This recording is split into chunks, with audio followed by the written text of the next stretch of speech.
Hello foodies, welcome back to my channel Vizag Priya logs. ఇప్పుడు నేను మీకు చూపించబోయే రెసిపీ ప్రాన్స్తో మంచి పిక్కిల్ అండి. ఈ ప్రాన్స్ని ముందుగా క్లీన్ చేసుకొని ఒక అరగంట పాటు ఉప్పు అండ్ పసుపు వేసి పక్కన పెట్టుకోవాలి. ఇక్కడ కారం తీసుకున్నానండి, పొడి కారం, ఆశీర్వాద్ చిల్లీ పౌడర్ అండి. ఇది 2 ప్యాకెట్స్ తీసుకున్నాను. ఎంత వేస్తానో చూపిస్తానండి. అండ్ ఇక్కడ ఒక 50 గ్రామ్స్ అయితే ఆవాలు తీసుకున్నాను. 50 గ్రామ్స్ ఏంటంటే నేను యాక్చువల్గా ఇంకో పచ్చడి కూడా చేయాలనుకున్నాను, అందుకనే మీరైతే ఓన్లీ ప్రాన్స్ పికిల్కి అయితే 25 గ్రామ్స్ సరిపోతుంది.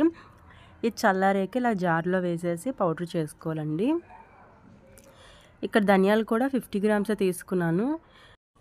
అండ్ ఈ పికిల్ కోసం 25 గ్రామ్స్ సరిపోతుంది.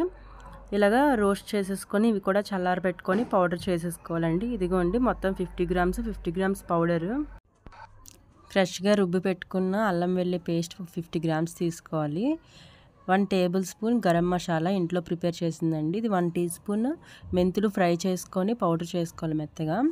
నెక్స్ట్ ఇక్కడ కళాయి పెట్టుకొని ఆయిల్ అయితే వేసుకుంటున్నానండి. ఆయిల్ అనేది 3/4 వేసుకోవాలి, 3/4 కేజీ. ఎందుకంటే ఒక పావు రొయ్యలకి పావు ఆయిల్ అండి. ఇది గానుగ నూనె తీసుకున్నాను.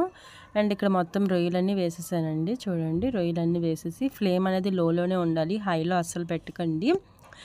లోలోనే ఇది అలా ఉడుకుతూ ఫ్రై అవుతూ ఉంటాయి. చూడండి, మొత్తం ఇలా నూనె అయితే ములిగింది కదా. నూనెలోని కాసేపు అయ్యాక ఇలా వాటర్ అయితే రిలీజ్ అయిందండి. వాటర్ అంతా డ్రై అయిపోవాలి. వాటర్ అంతా డ్రై అయిపోయి ఇలాగ ఆయిల్ అనేది తేలాలండి పైకి. అప్పటి వరకు అలా ఫ్రై చేసుకుంటూ ఉండాలి. అండ్ గోల్డెన్ బ్రౌన్ కలర్లోకి రావాలండి ప్రాన్స్ అనేవి. ఇలా కలుపుకుంటూ ఫ్రై చేసుకోవాలండి, లేదంటే అడుగు పట్టేస్తాయి. చుట్టూ కలుపుకుంటూ కిందను కూడా కలుపుకుంటూ ఇలా స్లో ఫ్లేమ్లో పెట్టుకొని ఫ్రై అయితే చేసుకోవాలి. అండ్ ఇక్కడ చూపిస్తాను చూడండి, ఫ్రై అయిపోయాయి, ఆల్మోస్ట్ ఈ కలర్లో వచ్చాయి కదా. ఇంక చాలు, ఇంకొక 2 మినిట్స్ అలా ఫ్రై చేసి నేనైతే తీసేసానండి. చూపిస్తాను చూడండి ఎలా వచ్చాయో. చూసారు కదా, ఇలా మొత్తం అయితే గోల్డెన్ బ్రౌన్లోకి వచ్చాయి. ఇంకా తీసేసాను మొత్తం అన్నీ ప్లేట్లోకి. ఇలా తీసుకున్న తర్వాత ఇంకా స్టవ్ అయితే ఆఫ్ చేయకూడదండి, అలాగే ఉంచేసి వెల్లుల్లిపాయలు పొట్టు తీసి ఉంటాయి కదా, అవి కొన్ని వేసుకుంటున్నాను. ఇది మీ ఇష్టం అండి, ఒక వెల్లుల్లిపాయ అలా ఒలిచేసి వేసేసుకోండి. అండ్ ఇందులో అల్లం వెల్లుల్లి పేస్ట్ కూడా ఒక 50 గ్రామ్స్ వేసుకుంటున్నాను. మీ ఇష్టం, ఒక 70 గ్రామ్స్ వరకు పర్వాలేదు, అంతకన్నా ఎక్కువ వేసుకోకండి. అండ్ ఇలా వేసిన తర్వాత ఒకసారి బాగా కలుపుకోవాలండి, అడుగు పట్టకుండా కలుపుకుంటూనే ఉండాలి. ఇది గోల్డెన్ బ్రౌన్ కలర్ వచ్చే వరకు ఉండాలి. నేను చూపిస్తాను చూడండి, చూసారా, ఈ విధంగా అయ్యే వరకు ఫ్రై చేసుకోవాలి. ఇక్కడ ఆల్రెడీ మనం ఆవాల పౌడరు, ధనియాల పౌడర్ ఉంది కదా, నేను హాఫ్ వేసుకుంటున్నాను కదా. అంటే నేను 50 గ్రామ్స్ చేశాను కాబట్టి మీరు హాఫ్ వేసుకుంటున్నాను. మీరు 25 గ్రామ్స్ తీసుకొని ఫ్రై చేసుకొని ఇలా పౌడర్ చేసుకొని మొత్తం వేసేసుకోండి. అండ్ ఇక్కడ నేను మెంతుల పొడి కూడా వేసానండి, గరం మసాలా కూడా వేసాను. ఇదంతా లో ఫ్లేమ్లో పెట్టుకొని చేసుకోవాలండి మొత్తం ఈ ప్రాసెస్ అంతా. ఇదంతా ఫ్రై చేసుకొని ప్రాన్స్ కూడా మొత్తం అలా యాడ్ చేసేసుకోవాలి. చూసారు కదండి, ఇలా ఈ విధంగా మొత్తం ప్రాన్స్ అన్ని వేసేసుకొని ఒకసారి అయితే మొత్తం కలుపుకోవాలి.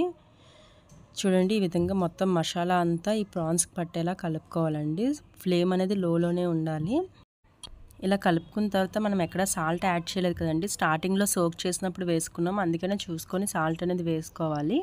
సాల్ట్ వేసుకున్న తర్వాత కలుపుకోవాలి. సాల్ట్ సరిపోకపోయినా లాస్ట్లో యాడ్ చేసుకోవచ్చండి, టేస్ట్ చూసి ఏం ప్రాబ్లం లేదు, ఒకసారి ఎక్కువ వేసేకండి. ఇక్కడ చింతపండు ఒక 100 గ్రామ్స్ తీసుకుంటున్నానండి, సోక్ చేసుకొని జ్యూస్ అనేది తీసుకోవాలి. యాక్చువల్గా మీకు లెమన్ కూడా వేసుకోవాలనుకుంటే 50 గ్రామ్స్ చింతపండు, ఒక 5 పెద్ద సైజు లెమన్స్ వేసుకోండి. బట్ లెమన్స్ వేస్తే ప్రాన్ అనేది కొంచెం రబ్బర్లా సాగుతుందండి, అందువల్లే చింతపండు వేసుకుంటే కొంచెం గట్టిగా ఉన్న మంచి టేస్ట్ తోటి ఉంటుంది. మ్యాక్సిమం చింతపండునే ప్రిఫర్ చేయండి, లెమన్ అయితే అవాయిడ్ చేయండి. అండ్ ఇలాగ పేస్ట్ అనేది ఉడికించుకోవాలి స్టవ్ పైన పెట్టి. ఇలా ఈ కన్సిస్టెన్సీ అయిన తర్వాత ఈ ప్రాన్స్లో కలిపేస్తున్నానండి. ఇలా మొత్తం పేస్ట్ అంతా వేసేసుకున్న తర్వాత కారం కూడా వేసేస్తున్నానండి. ఆల్మోస్ట్ చల్లారిపోయింది, అందుకనే కారం వేస్తున్నాను. కారం అయితే లాస్ట్లో వేయాలి.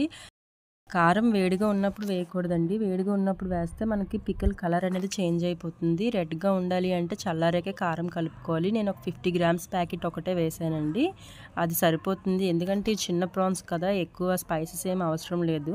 అదే పెద్దవనుకోండి, మనకి కొంచెం మసాలా, ఈ స్పైసెస్ ఇవన్నీ కొంచెం ఎక్కువగా వేసుకుంటే బాగుంటుంది. అండ్ ఇవైతే నేను చెప్పిన కొలతలు పర్ఫెక్ట్గా సరిపోయండి, అంతే.